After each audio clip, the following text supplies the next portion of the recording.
पावनेभ्यो वैष्णवेभ्यो नमो नमः। जय श्री कृष्ण चैतन्य प्रभो नित्यानंद श्री अद्वैत गदाधर श्रीवासादि श्री गौरभक्तवृंद। हरे कृष्णा कृष्णा कृष्णा हरे हरे, हरे राम राम राम हरे हरे।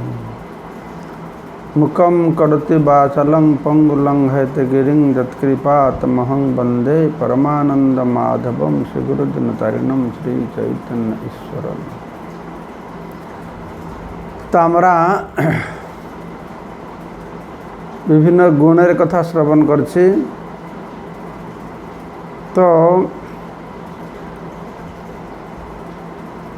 तो विभिन्न गुणे मानुष तादेर की गति हबे से सम्पर्के वर्णना के बोले যারা রজগুণে আছে, যারা রজগুণে আছে তারা তাদের মৃত্যু হবে, তার কি গতি হবে। যারা সত্যগুণে আছে তাদের মৃত্যু হলে কি গতি হবে, আর যারা তমগুণে থাকবে তাদের কি গতি হবে, এইটা জানা অত্যন্ত গুরুত্বপূর্ণ। মানুষ অজ্ঞানতার ফলে শুধু এখনই কী কিরম সুখে থাকবো সেটাই চিন্তা করে, ভবিষ্যতের কথা চিন্তা করে না। যে ভবিষ্যতের কথা চিন্তা করে না, যার জীবনের লক্ষ্য নেই, সে হচ্ছে পশুতুল্য। তার জীবনের কোনো লক্ষ্য নেই। তো মনুষ্যতার একটা বিশেষ গুণ আছে, সেটা লক্ষ্য নিয়ে চলে। সে এই জীবনের লক্ষ্য নিয়ে চলতে পারে, তার থেকে আরও যারা উন্নত আছে এই জীবনের পরে আমার কি লক্ষ্য হবে সেটা নিয়ে চলতে পারে। তার থেকে আরও যারা উন্নত আছে তারা বুঝতে পেরেছেন যে এই জড়জগৎটা নিরর্থক, তাহলে আমার আসল লক্ষ্যটা কী হওয়া দরকার এরকম চিন্তা করে। সেজন্য মানুষ কোন গুণে থাকলে তার কি গতি হবে সে কথা ভগবান কৃষ্ণ বলছেন, যদা সত্ত্বে প্রবৃদ্ধেতু প্রলয়ম জাতি দেহভৃত। দেহভৃত মানে এই দেহধারী মানুষ বা দেহধারী মানুষ, তারা যদা সত্যে প্রবৃদ্ধে, যখন সত্যগুণের প্রভাবটা বেশি, তু প্রলয়ম, তখন তার মৃত্যু হয়। প্রলয় মানে মৃত্যু।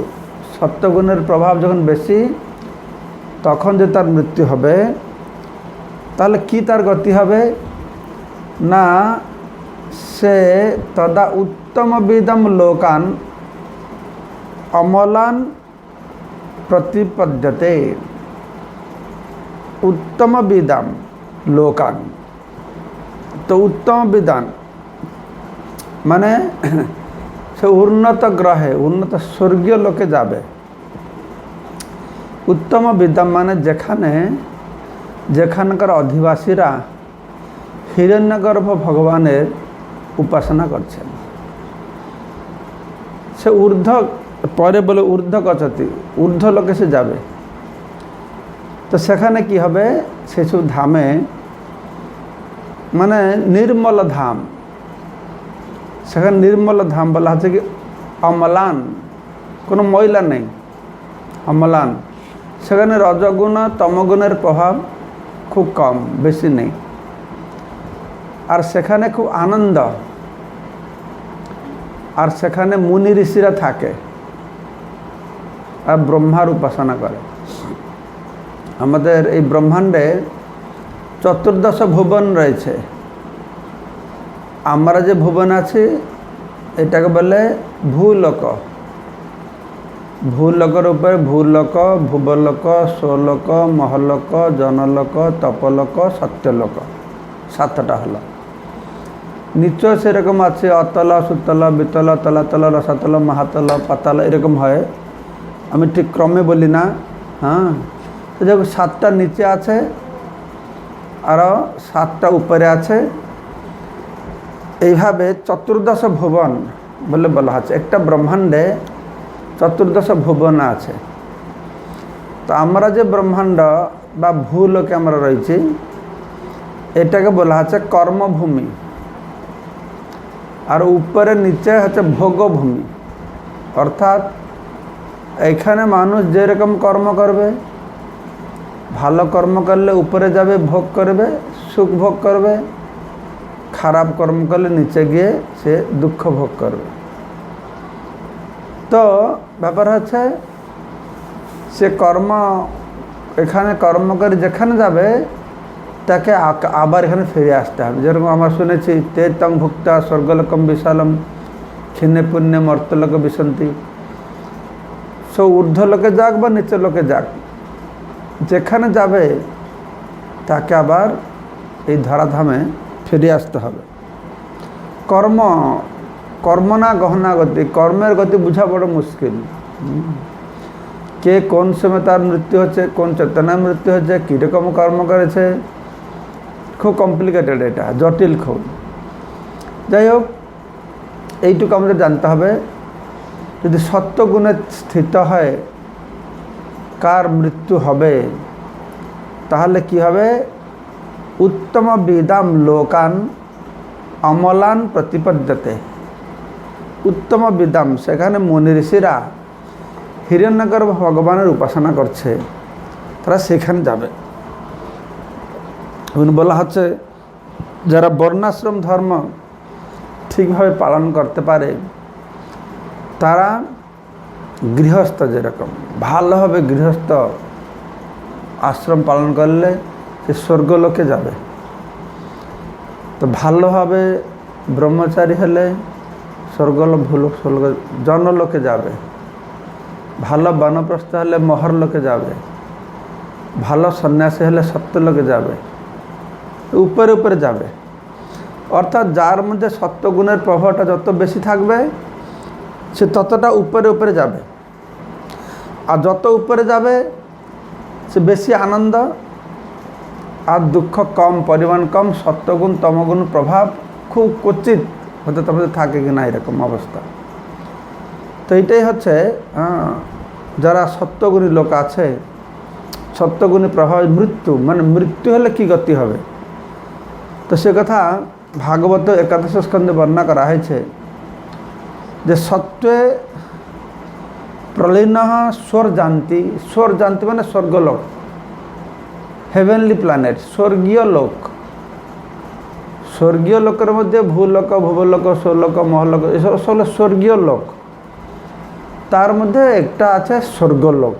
হ্যাঁ, তো জনলোক, মহলোক, তারপর সব হচ্ছে স্বর্গীয়, মানে হায়ার প্ল্যানেটারি সিস্টেমস যাকে বলা হচ্ছে ইংরেজিতে। তো ভাগবতে সেরকম বলা হচ্ছে যে সত্যে প্রলীন স্বর জানতি। যারা সত্যগুণের মানুষ, সত্যগুণী মানুষ, তারা মৃত্যুর পরে কী হবে না, স্বর্গলোকে যাবে। সেখানে মুনি ঋষিরা থাকে, সেখানে ভগবানের ভক্তরা থাকেন। তো সেখানে যাবে, তাদের সান্নিধ্য লাভ করবে। এটা হচ্ছে যারা সত্যগুণে প্রতিষ্ঠিত হয়েছে। তো যারা রজগুণে প্রতিষ্ঠিত হয়েছে তাদের কি গতি হবে? যে রজগুণের মধ্যে থেকে কার মৃত্যু হবে, তো সেই জন্যই এই মৃত্যু সময়টা হচ্ছে অত্যন্ত গুরুত্বপূর্ণ। প্রভুপাদ বলছেন সাধন করো, ভজন করো, মরতে জানলে হয়। তুমি সাধনা করো, ভজন করো, কিন্তু মরতে জানতে হবে। মরতে জানতে হবে মানে কি না, মৃত্যু সময়টা আমাদের কিভাবে মৃত্যু হচ্ছে, আমরা কি চিন্তায় মৃত্যু করছি, মৃত্যু বরণ করছি। গীতা ভগবান বলছেন জং জং বাপি স্মরণ ভাবম তেজন্তে অন্তে কলেবরম তং তং অবিতি কৌন্তেয় সদা তদ্ভাব ভাবিত। হে কুন্তিপুত্র অর্জুন, যে ভাবে ভাবিতে হয় তুমি দেহত্যাগ করবে, তোমার গতি সেই রকম হবে। তো সেই জন্যই ভগবান বলছেন তুমি কি করবে না, যদি অন্তিম সময়ে আমার কথা চিন্তা করবে, অন্তকালে চ মামেব স্মরণ মুক্তা কলেবরম, অন্তিম সময় আমার কথা চিন্তা করে যদি দেহত্যাগ করবে, অন্তকালে চ মামেব স্মরণ মুক্তা কলেবরম য প্রয়াতি স মদভাবম জাতি নাস্তি অত্র সংশয়, সে অবশ্যই আমাকে পাবে, তাতে কোনো সন্দেহ নেই।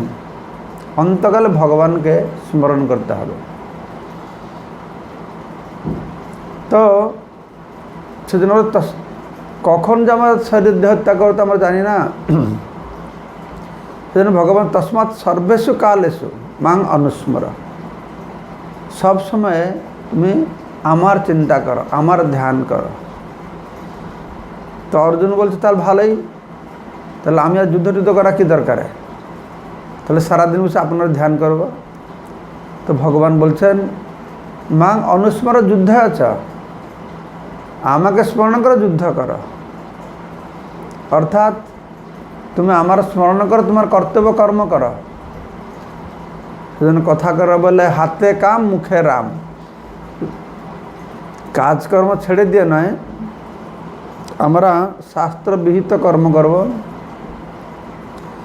ভগবান সম্পর্কিত কর্ম করব, কর্মের ফল ভগবানকে দিব, ভগবানের প্রীতিবিধানমূলক কর্ম করব, আনুকূল্যন কৃষ্ণানুশীলনম প্রতিকূল বিবর্জিত, যে কর্মে কৃষ্ণের প্রীতিবিধান হবে সেই কর্ম করব। আমরা ভক্তিমূলক সেবায় নিযুক্ত থাকব, ভক্তিযোগ করব। কর্মযোগ মানে কর্ম করে ফল ভগবানকে দেব, কর্মযোগ। আর ভক্তিযোগ মানে ভগবানের জন্যই কর্ম করব। ভগবান জন্য কর্মটা কি?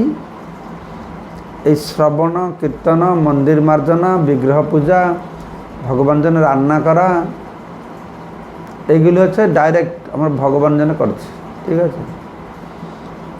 আর আমরা কাজ টাজ করে ভগবান জন্য কিছু দিলাম, সেটা হচ্ছে একটা কর্মযোগ। কর্ম করে সে কর্মের ফলটা ভগবানকে প্রদান করলাম, এটা হচ্ছে কর্মযোগ। তো বলা হচ্ছে, তো সেই জন্য তস্মাৎ সর্বেষু কালেষু মাং অনুস্মর যুদ্ধে আছে। তো আমাদের সবসময় এইরকম কাজে নিযুক্ত থাকতে হবে, যেই কাজটা আমাদের ভগবত সম্পর্কিত হবে, যেই কাজ নিয়ে কাজটা করে আমরা ভগবত স্মৃতি থাকবে, ভগবত বিস্মৃত হবে না। তো সেই রকম সেবা করতে হবে। তো সেজন্য বলা আছে যে এই মৃত্যু সময়টা অত্যন্ত গুরুত্বপূর্ণ।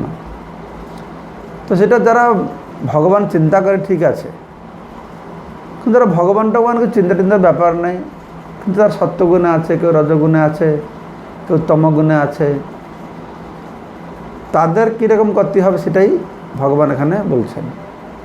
সত্যগুণে মৃত্যু হলে সে স্বর্গলোক থেকে উপরের দিকে যাবে,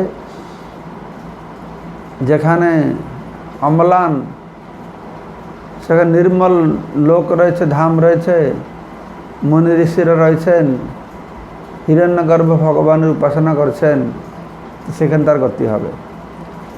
কিন্তু যে রজগুণে রয়েছে, রজগুণের থেকে যদি তার মৃত্যু হয়, রজসী প্রলয়ম গত্বা কর্মসঙ্গী সুজায়তে, যদি কেউ এই রজগুণে স্থিত থেকে দেহত্যাগ করবে, তাহলে কি হবে না, সে কর্মসঙ্গী সুজায়তে, তার জন্ম হবে সেই সমস্ত লোকেদের সঙ্গে যারা সকাম কর্ম করে, তারা সকাম কর্ম করে, ইন্দ্রিয় ভোগ করবার বাসনা করে, তারা সেইখানে যাবে। তারা সেই সমস্ত পরিবারে জন্মলাভ করবে, সেই সমস্ত মনুষ্য পরিবারে জন্মলাভ করবে যারা কি কর্মের প্রতি খুব আসক্ত। এই বড় বড় ফ্যাক্টরি করব, এটা করব, সেটা করব, এরকম লোক আছে, ধনী ধনী লোক আছে। তো যারা রজগুণে দেহত্যাগ করবে তার আগে সেই ঘরে জন্ম হবে, আর সেখানে কি করবে, এই কর্মসঙ্গীসু, যে সমস্ত মানুষেরা তাদের কাম্য কর্মের প্রতি খুব আসক্ত, তাদের সঙ্গে গিয়ে তারা জন্মলাভ করবে। এই পৃথিবীতে হচ্ছে যারা সত্যগুণে তার উপরে যাবে, মুনি ঋষিদের সঙ্গে থাকলো। আর যারা রজগুণে তারা ওই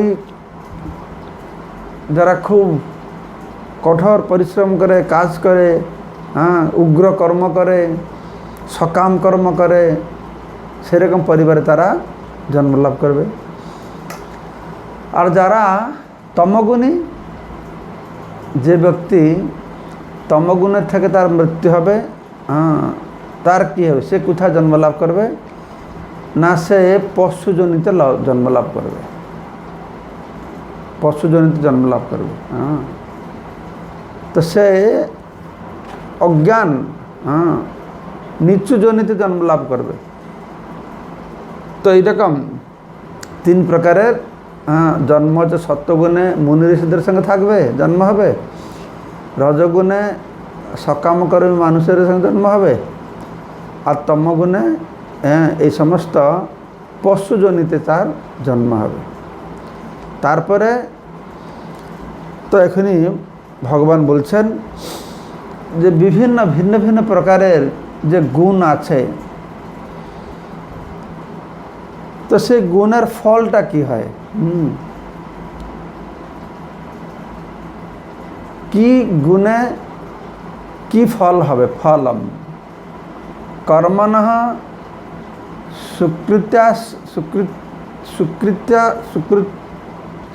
সুকৃত্যাসাহু সাত্বিকম নির্মলম ফলম। যেরকম মৃত্যু হলে কি গতি হয় বলা হলো, এখানে বলা হচ্ছে কি ফলম। রজসতু ফলম দুঃখম, অজ্ঞানম তমসা ফলম।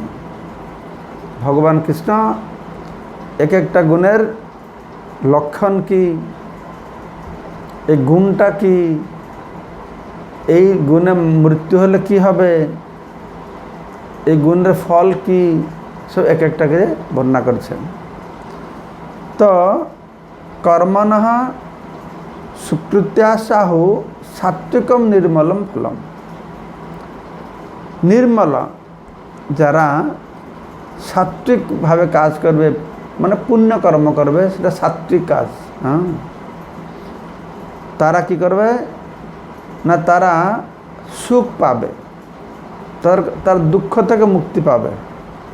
সেখানে দুঃখ নেই, দুর্দশা নেই। যেরকম আমরা শুনেছিলাম যারা রজগুণী তারা দুর্দশা, দুঃখ পাবে। তো সত্যগুণী, তাদের সত্যগুণী যে কাজ করবে, সে কাজের ফলটা কি না সুখ। কেননা সত্যগুণী লোকেরা সবসময় পুণ্য কাজ করবে। সত্যগুণী লোকেরা তারা কোনো পাপও কাজ করবে না, তারা পুণ্যবান, পুণ্য কাজ করবে। আর পুণ্য কাজ করলে তো পুণ্যের ফল কি সুখ, তো সুখ পাবে। সেখানে কোনো দুঃখ নেই, দুঃখের অনুপস্থিতি। তো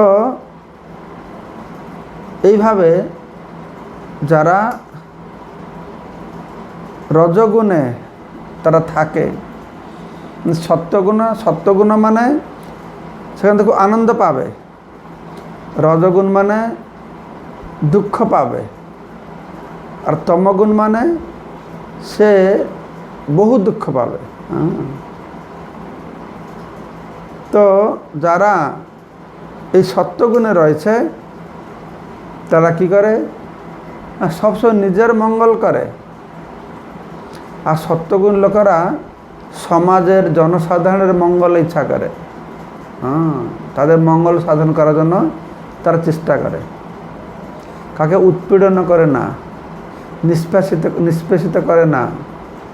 কারণ তাদের, আমরা সত্যগুণের গুণ বলেছিলাম, সত্যগুণটা হচ্ছে তো জ্ঞানের সত্য প্রকাশক অনাময়ম। তো প্রকাশক মানে জ্ঞান, অনাময় মানে পুণ্য নিষ্পাপ। সত্যগুণ হচ্ছে অনাময় নিষ্পাপ, নিষ্পাপ মানে সুখ। তো তারা কি করে, সবসময় সত্যগুণ লোকেরা অপরের মঙ্গল করে, পুণ্যকর্ম করে। তো যারা পুণ্যকর্ম করবে তারা জড় জগতে সুখে থাকবে। আর তাদের যারা এইরকম সত্যগুণ থাকে, পুণ্যকর্ম করে, তাদের সাধুসঙ্গের বেশি সুযোগ থাকে। সাধুসঙ্গ দেখো, যারা সত্যগুণের লোক, সাধু সন্তদের প্রতি তাদের সম্মান বেশি থাকবে, মর্যাদা তারা দেয়, সম্মান করে। সত্যগুণের লোক, তমগুণের লোকগুলো সাধু সন্তদেরকে টিটকারি করে, হয়রানি করে। রজগুণী লোকগুলো তো তাদের অহংকার, সাধু সন্তদেরকে মানে না। তারা আমাদের প্রচারে যাই, আমরা দেখি বিশেষ করে মারওয়াড়ি যারা রয়েছে, তারা একটু সম্মান টন্মান করে, ঠাকুর দেবতাদেরকে মানে, পুণ্যবান ব্যক্তি আছে, তাদের খাওয়া দাওয়া সব কিছু নিয়ন্ত্রণ করে। তারা একটু আজকাল মানে না, যেমনি নিরামিষ টিরামিষ তারা খায়, ভগবানকে পূজা করে। তো এইভাবে তারা সত্যগুণে থাকে, তারা আনন্দে থাকে। কিন্তু যারা টাকা পয়সা নিয়ে সবসময় ব্যস্ত থাকে, যারা রজগুণে রয়েছে, তারা টাকা পয়সা নিয়ে ব্যস্ত থাকবে। আর রজগুণে যারা থাকে তাদের কি ফল হবে? তো তাদের ফল হয়েছিল, এখানে আমরা শুনেছিলাম, রজগুণীদের ফল হচ্ছে দুঃখম। তারা দুঃখ পায়, তারা অল্প সুখ পায়, অল্প সুখ পায় আর অনেক দুঃখ পায়, অনেক দুঃখ পায়। ঠিক যেরকম রজগুণী লোকেরা বহুত কষ্ট করে ঘর বাড়ি বানায়, টাকা ইনকাম করে, কিন্তু ভোগ করার সময় খুব কম থাকে, সারাদিন খাটতে থাকে। ছেলে মেয়ে বউদের সঙ্গে দেখা করার সময় থাকে না, আনন্দ ফুর্তি করার সময় থাকে না। হয়তো সারা বছর খাটলো, পয়সা কমিয়ে কমিয়ে কমিয়ে রেখে দুর্গা পুজোর সময় ঘুরে আসবে, আর সেটাকে তারা খুব বড় মনে করে। এই অল্প সুখটা পেয়ে সারা বছর যে দুঃখ, সেটাকে তারা বুঝতে পারে না। তো রজগুণ মানুষের এরকম অবস্থা হয়। তো তারা যথার্থ সুখ বা আনন্দ তারা লাভ করে না। আর যারা তমগুণে রয়েছে, তমগুণীদের ফলটা কি হবে? তাদের ফল তো দুঃখ, আর তারা একদম অচেতন, ফুলিশ, সেরকম জ্ঞানেই নেই। আমার তো মানে সুখ কি দুঃখ কি তার কিছু বুঝতেই পারে না। তমগুণ লোক যারা হয়তো অনকনসিয়াস, অজ্ঞানের মতন তমগুণ লোকরা থাকে। আমি দেখছি না, তমগুণ লোক যারা থাকে কীভাবে খায়, কীভাবে থাকে, কোনো ভালো মন্দ বিচার নেই, পরিষ্কার অপরিষ্কার বিচার নেই, ভদ্র অভদ্রের বিচার নেই, কোনো কিছুর বিচার নেই। যারা তমগুণ লোক থাকে তারা এইভাবে থাকে, তারা শুধু দুঃখ পায় আর খুব হিংস্র স্বভাব সম্পন্ন হয়। বুঝতে পারছ? কেন তারা সম্পূর্ণরূপে মানে অজ্ঞানের দ্বারা তারা ঢাকা থাকে। তো এটা হলো তমগুণ মানুষের, এটা হচ্ছে লক্ষণ। সেজন্য আমাদেরকে খুব সতর্ক হতে হবে। এই তমগুণটা হচ্ছে প্রচুর দুঃখের উচ্চ স্থান, উচ্চ জন্ম হয়। শুধু একটাই আছে কি, সে দুঃখ পায় কিন্তু অজ্ঞানতার জন্য দুঃখটা দুঃখ বলে সে বুঝতে পারে না, কিন্তু দুঃখের মধ্যে পড়ে থাকে। আর তমগুণের লোক যে তার মৃত্যুর পরে কি হবে? মৃত্যুর পরে সে পোকা জন্ম লাভ করবে, পাখি জন্ম লাভ করবে, পশু জন্ম লাভ করবে, মানে নিচু জনিতে জন্ম লাভ করবে। তো তাদের তমগুণী লোকদের লক্ষণ একটা কি? তারা পশু হত্যা করবে। যারা পশু হত্যা করে তারা তমগুণী লোক। সব তামসিক লোক, তান্ত্রিক লোক, তারা বলি দেবে, পশু হত্যা করবে। সেজন্য যে পশু হত্যা করবে, মাংস খাবে, এটা হচ্ছে তমগুণী লোকেদের একটা লক্ষণ। আর তারা যারা পশু হত্যা করে মাংস খাবে তাদের কি হবে, তাদের গতি যাদেরকে তারা হত্যা করবে তারা আবার কোনো কোনো রূপে জন্মলাভ করে এদেরকে হত্যা করবে। এই তমগুণী লোকেদের এটা হচ্ছে ফল গতি। প্রভুপাদ বলছেন না, মাংস, মাংস মানে কি, মাংস মানে আমি তোমাকে খাচ্ছি তুমি আমাকে খাবে, এটা মাংস। প্রভুপাদ বলছেন যারা যখন বলি দেয় তো মন্ত্র পাঠ করে নাকি, যারা কালীর কাছে বা তামসিকরা বলিদান করে তারা একটা মন্ত্র পাঠ করে, সে মন্ত্রে তারা বলে যে আমি তোমাকে বর্তমান হত্যা করছি তুমি আমাকে হত্যা করবে। যে মাংস খাবে পশু হত্যা করবে সে তাকে হত্যা হবে, কারণ এটা সাধারণ জিনিস, এটা কমন সেন্স। এই জন্য বেশি পণ্ডিত হতে হবে না। আমাদের সমাজে যদি কেউ একটা লোককে মেরে ফেলে তার কোর্টে কী করবে, তাকে ফাঁসি দেবে। যে হত্যা করবে তাকে ফাঁসি দেবে। তো আমাদের বিচারে, এই জগতের বিচারে যে ফাঁসি পাবে তাহলে ভগবানের সাম্রাজ্যে তো সে তো বড় ন্যায়াধীশ ভগবান। Put this water here. তো ভগবান সাম্রাজ্যে যে দেখো আমাদের সমাজে যে কেউ লোককে মেরে ফেলে তাহলে কোর্ট থেকে শাস্তি তোমাকেও ফাঁসি হতে হবে। ঠিক সেরকম ভগবান সাম্রাজ্যে ভগবান চায় না তার সাম্রাজ্যে এটা পিপিলিকাও তার মানে কি তার জন্য তার একজন সিটিজেন, অধিবাসী, নাগরিক। তা পিপিলিকাও ভগবানের জন্য ভগবান সাম্রাজ্যের সে নাগরিক। আমরা মূর্খতার জন্য বুঝতে পারি না মানুষই শুধু সমাজে বেঁচে থাকবে আর সব মরবে, সবাই কেটে কেটে খায়। হ্যাঁ সেটা ইজ নট ওয়ার্কিং।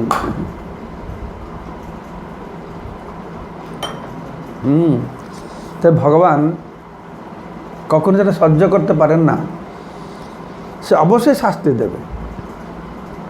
যে পশু হত্যা করবে, যে মাংস খাবে, সে এক্ষুনি যত মজায় থাকলে কি হবে, অজ্ঞানতার দরুন সে বুঝতে না পারলে কি হবে, তাকে অবশ্যই সাজা ভুগতে হবে। তো এখনই আমরা এই তিনটে গুণের ফল সম্পর্কে আমরা শ্রবণ করলাম।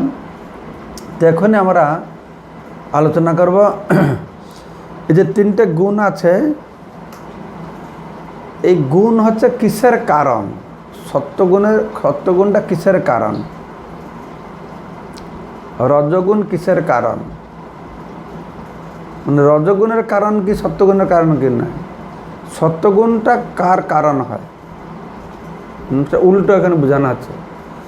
রজগুণটা কিসের কারণ হয়, তো ভগবান কৃষ্ণ সেটা বর্ণনা করে বলছেন, সত্যাৎ সঞ্জায়তে জ্ঞানম। মানে সে একই জিনিসকে বিভিন্ন প্রকার ভগবান বোঝাচ্ছেন, আমাদেরকে উপলব্ধি করাবার জন্য, যে সত্যাৎ সঞ্জায়তে জ্ঞানম। সত্য হচ্ছে জ্ঞানের কারণ, সত্যগুণ থেকে জ্ঞানের উৎপত্তি হয়। আর রজ থেকে কি উৎপত্তি হয় না, রজস লোভ এবচ, রজগুণ থেকে লোভ। তো লোভের কারণ হচ্ছে রজগুণ। আরও আমরা শুনছি কামেশ ক্রোধেশ রজগুণ সমুদ্ভব, মহাসন মহাপাপনা বিদ্যেনম ইহ বৈরিনম। ভগবান বলছেন কামেশ ক্রোধেশ, এই দুটো রজগুণ থেকে সৃষ্টি হয়, কাম আর ক্রোধ। সেজন্য বলা আছে ধ্যায়তে বিষয়ান পুংস সঙ্গস্তে শুভ যায়তে। এই সঙ্গ শব্দ ব্যবহার করা হয়েছে। এই রজগুণ সঙ্গ কথা আমরা বলেছি আগে প্রথম শ্লোকে। রজগুণ হচ্ছে সঙ্গ, স্ত্রী পুরুষের সঙ্গ, আমরা আলোচনা করেছিলাম। তো সেক্ষেত্রে বলা হচ্ছে ধ্যায়তে বিষয়ান পুংস সঙ্গস্তে সুপজায়তে, সঙ্গাত সঞ্জায়তে কাম, কামাত ক্রোধ অভিজায়তে, ক্রোধাৎ স্মৃতিবিভ্রম, স্মৃতিভংসাৎ বুদ্ধিনাশ, বুদ্ধিনাশাৎ প্রণশ্যতি। এইভাবে সবসময় রজগুণ তমগুণ আমাদের পতনের কারণ, দুঃখের কারণ। সত্যগুণটা আমাদের আসতে হবে। প্রভুপাদ বলছেন ব্রাহ্মণরা সত্যগুণের, ব্রাহ্মণ মানে বর্তমান ব্রাহ্মণ নয়, যারা আসল ব্রাহ্মণ যখন বৈদিক যুগে ব্রাহ্মণরা ছিলেন, অর্থাৎ যারা সত্যগুণের থাকবে তারা ব্রাহ্মণ। ব্রাহ্মণদের প্রকৃত সত্যগুণের হবে, ক্ষত্রিয় রজগুণের হবে, আর বৈশ্য রজ আর তমগুণের হবে। আর শূদ্র যারা, তারা শুধু তমগুণের, তারা হচ্ছে শূদ্র। তো সত্ত্বাৎ সঞ্জায়তে জ্ঞানম, সত্যগুণ থেকে জ্ঞান উৎপন্ন হয়, অর্থাৎ জ্ঞানের কারণ হচ্ছে সত্যগুণ। রজস লোভ এবচ, রজগুণ থেকে লোভ উৎপন্ন হয়, অর্থাৎ লোভের কারণ হচ্ছে রজগুণ। প্রমাদ মোহ তমস ভবত অজ্ঞানম এবচ, আর তমগুণ থেকে কি উদ্ভব হয় না প্রমাদ মোহ অজ্ঞান, অর্থাৎ প্রমাদ মোহ অজ্ঞানের কারণ হচ্ছে কি না রজগুণ। প্রমাদ মোহ, প্রমাদ মানে বলেছিলাম উন্মাদ, পাগল, অমনোযোগী, অসাবধানতা। আর মোহ, মোহ মানে কি মায়া, মোহ বললাম, মোহ হচ্ছে মায়া, যেটা নয় সেটাকে বলে হ্যাঁ বলে মনে করে।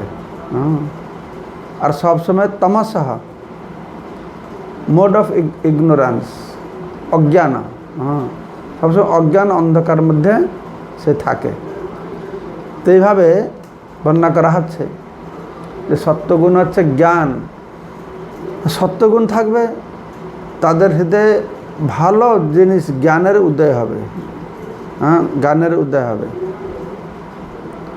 আর সেই দরুন সে সবসময় সুখে আর আনন্দে থাকবে।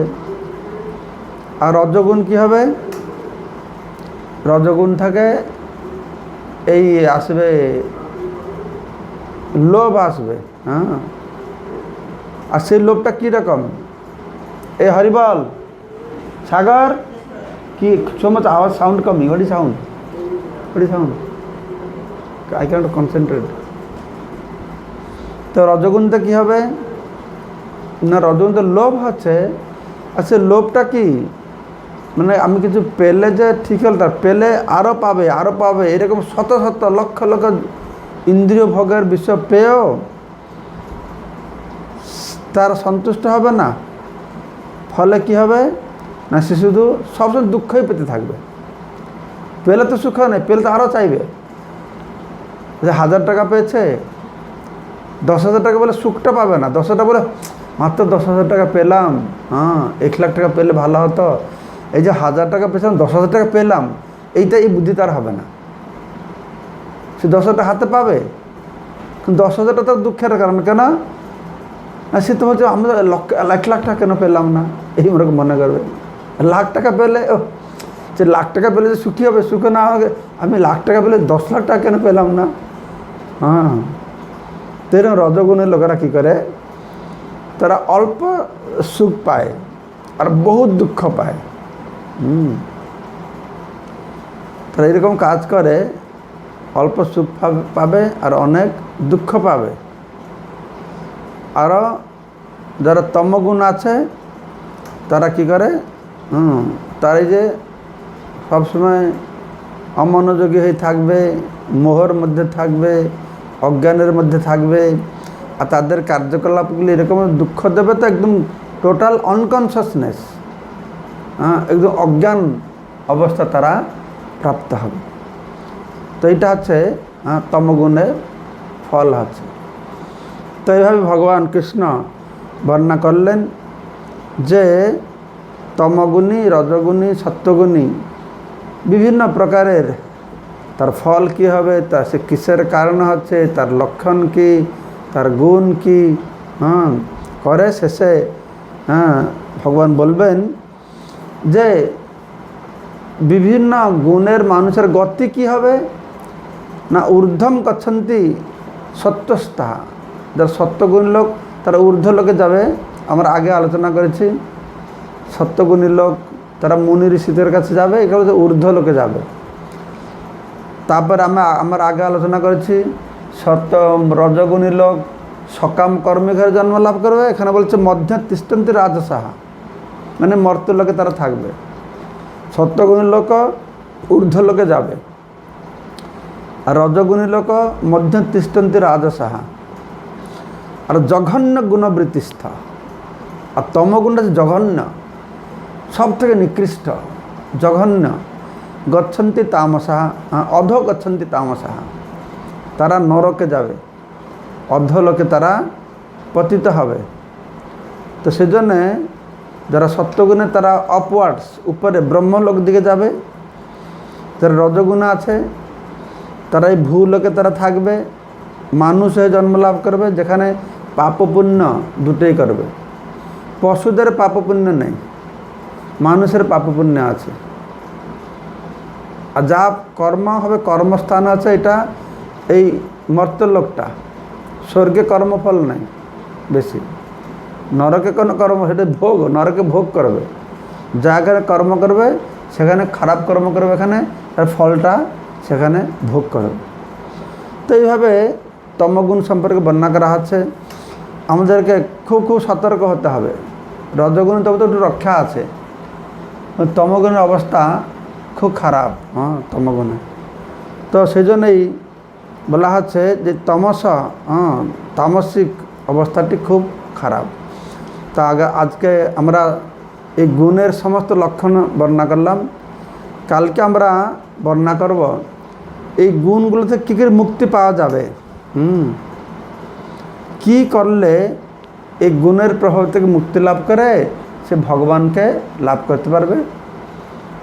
তো আজকে পর্যন্ত ভগবান শ্রীকৃষ্ণ বিভিন্ন গুণের সম্পর্কে বোঝাবার পরে, এই গুণের গতি সম্পর্কে জানাবার পরে, গুণের লক্ষণ কি, গুণের গতি কি, গুণের কোন গুণ কিসের কারণ কি বলে তারপর বলবেন যে কীভাবে আমরা উপরে মুক্ত হব। তো এখন আমাদের সময় প্রায় শেষ হয়ে গেল, 40 মিনিট হয়ে গেল। তো আমরা এখন ডিসকানেক্ট করে আবার রিকানেক্ট করব। তখন আমরা আলোচনা করব, আমাদের প্রচারের সম্পর্কে আলোচনা করব। আমি একটা গুরুত্বপূর্ণ বিষয় সকালে সবাইকে জানিয়েছি, সেটা নিয়ে আমরা এখন আলোচনা করব। কীভাবে আমরা মেডিসিন কিট গ্রামে গ্রামে রাখবো, মেডিকেল বক্স, সে সম্পর্কে। হরে কৃষ্ণ।